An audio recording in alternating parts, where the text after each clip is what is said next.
জামিল চৌধুরী, যিনি প্রেসিডেন্ট প্রবাসী service centre বাংলাদেশের, এবং তিনি একই সাথে প্রেসিডেন্ট বাংলাদেশ ফিমেল একাডেমি। দৈনিক আমার দেশ পত্রিকায় একটি সংবাদের সূত্র ধরে আজকে আমরা জামিল চৌধুরীকে এখানে নিয়ে এসেছি।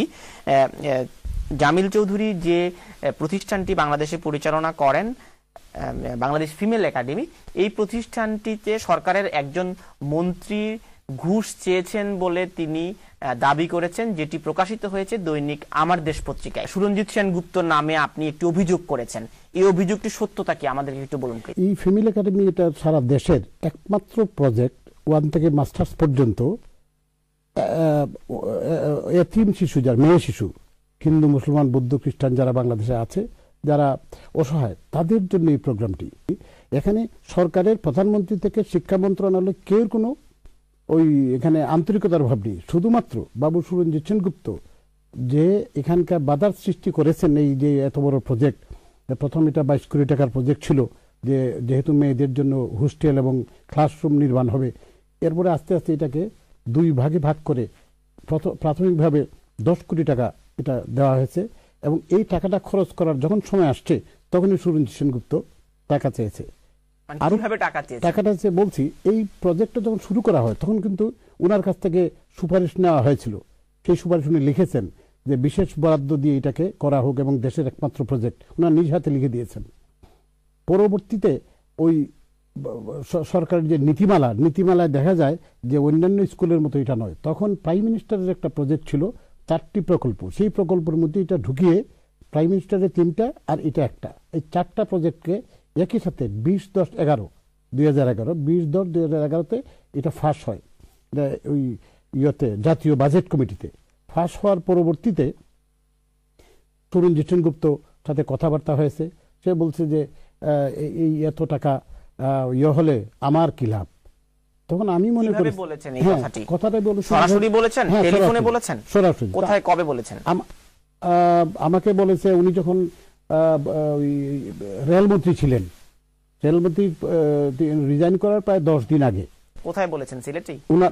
উনার ওই মন্ত্রণালয়ে।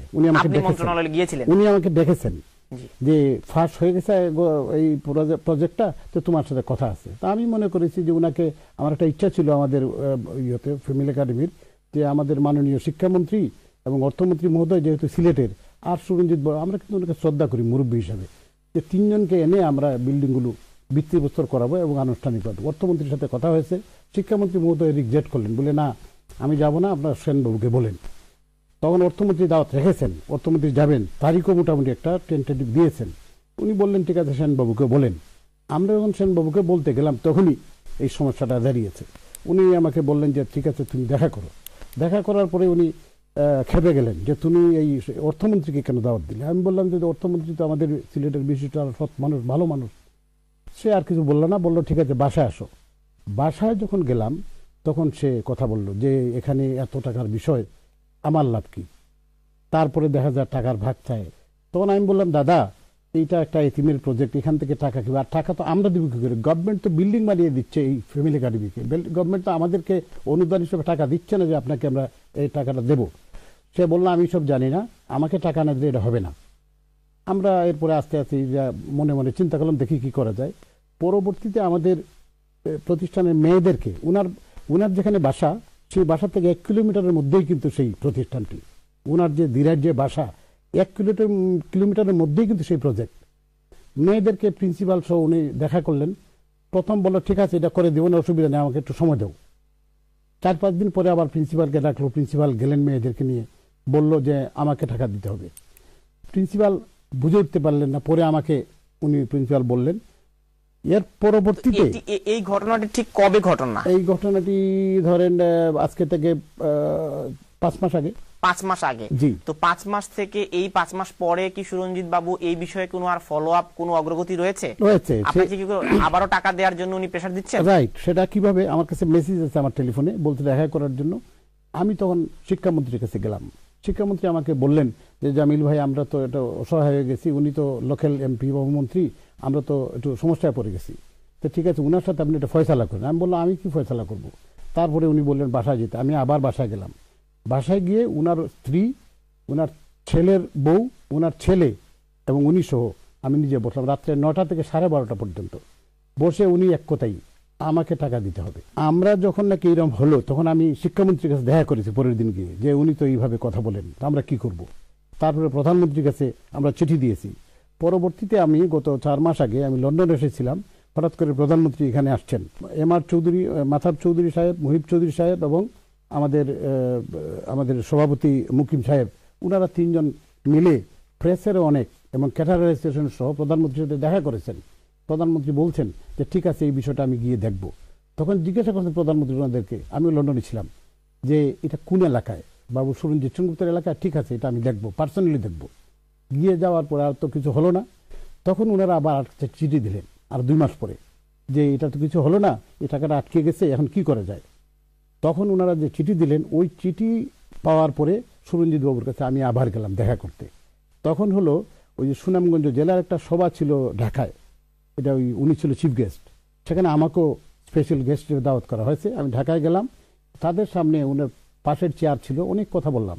আমি বললাম যে দাদা দেখেন, আমাদের মাননীয় প্রধানমন্ত্রী এবং শিক্ষামন্ত্রী এই দুজনে খুব আন্তরিক, এই এতিমদেরকে আপনি পেটে লাথি মারবেন না, আল্লাহ তাআলা আপনার ক্ষতি করবেন। তারপর উনি বললেন আমি সব জানি না, তুমি তোমার গিয়ে কর। আমি বললাম এটা তো একটা এতিমের প্রজেক্ট, এটা কেন আপনি ডিস্টার্ব করেন, কারণটা কি, বা আমরা যদি কোনো ভুল করে থাকি। কি কোনো অ্যামাউন্ট বলেছিলেন উনি? হ্যাঁ, উনি বলতে 3 কোটি টাকা লাগবে। আমি বললাম এই টাকা কি কারে দেব, কে দেবে? বললো এটা আমাকে প্রথম বললো একটু যোগ করি, তুমি নাহিদকে বলো। আমি বললাম নাহিদ ভাই তো মন্ত্রী, উনি কিসের টাকা দেবে, কোথা থেকে দেবে? এইভাবে তো আমি এই কথা আবার নাহিদ ভাইকে গিয়ে বলেছি যে আপনি এই টাকা কে দেবে, আমরা তো টাকা পাচ্ছি না, আমরা তো পাচ্ছি ইট বালু নিয়ে নেন। তো আমি ওনাকে একটা প্রস্তাব দিয়েছিলাম যে দেখেন, এই প্রজেক্টটা যেখান থেকে কন্ট্রাক্ট হবে সেখানে আমরা লবিং করে হয়তো আপনার কোনো কন্ট্রাক্টরকে দেওয়া যায় কিনা, আমরা মন্ত্রীর সাথে বা এই ডিপার্টমেন্টের সাথে আলোচনা করে দেখতে পারি। সে বললো আমাকে এই সমস্ত ঝামেলা নিও না, আমাকে টাকা দাও, আমি আসি, না হলে এই প্রজেক্টের বিরুদ্ধে আমি থাকবো। আমি বললাম দেখেন, আপনি তো 5 বার শিক্ষা সচিব, শিক্ষামন্ত্রী, অর্থমন্ত্রী সবাইকে লিখেছেন, আমার কাছে কাগজও আছে।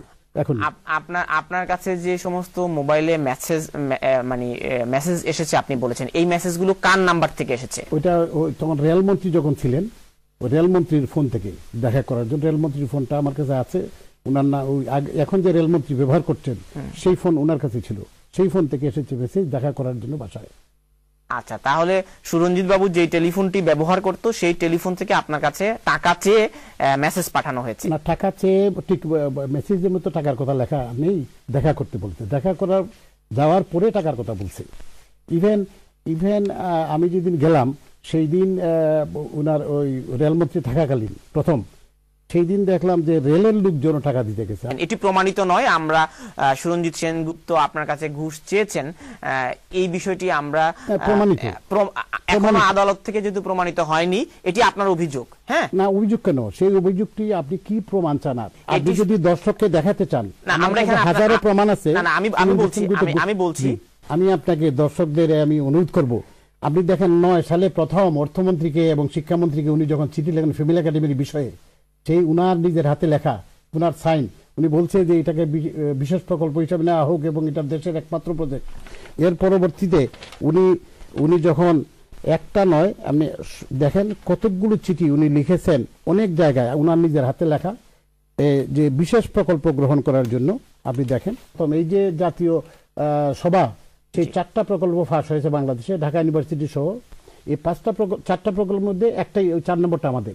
আচ্ছা, এখন এখানে আপনি খুব সুন্দর করে যে প্রশ্নটি আপনাকে করেছি, উনি কি কোথাও লিখিতভাবে বলেছেন যে এই প্রকল্পটি করতে উনি বাধা দিচ্ছেন বা উনি করতে দেবেন না আপনারা অর্থ না দিলে? জি জি, কোথায় বলেছেন? অবশ্যই উনি চিঠি দিয়ে শিক্ষামন্ত্রীকে বলেছেন যে এই প্রকল্পটি বাস্তবায়ন না করার জন্য, এটা আমি কিছুই জানি না, আমার একটা আবেদন আছে। নিশ্চয়ই, সেই আবেদনটা হচ্ছে, আপনি আমাকে বলছেন যে বাবু সুরঞ্জিত সেনগুপ্ত, আপনি দেখেন কাগজের মধ্যে আছে যে গত 2 বছর আগ থেকে এই প্রোগ্রামটা এইভাবে শুরু হয়েছে। 1.5 বছর যাবত সুরঞ্জিত বাবু আমাদের কিরকম করছে, গভর্নমেন্টের A to Z সব। আপনার অভিযুক্তি তো আমরা আমি আপনার মাধ্যমে, এই টেলিভিশনের মাধ্যমে আমি শ্রদ্ধা করি, আমার মুরব্বী, আমি অত্যন্ত আমার বড় ভাইয়ের মতো, এবং সবচেয়ে মজার বিষয় উনার পাশের বাসা কিন্তু আমার।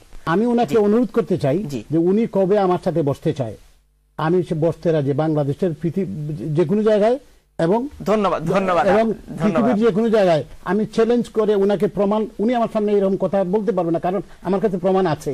আমার কাছে প্রমাণ অসংখ্য, এই হাজার হাজার কাগজ আছে আমার কাছে, আমি প্রমাণ করে ছাড়বো। উনি এটা নয়, উনি মানে চুরি ডাকাতি যা আছে উনি এমন কিছু নাই যেটা করে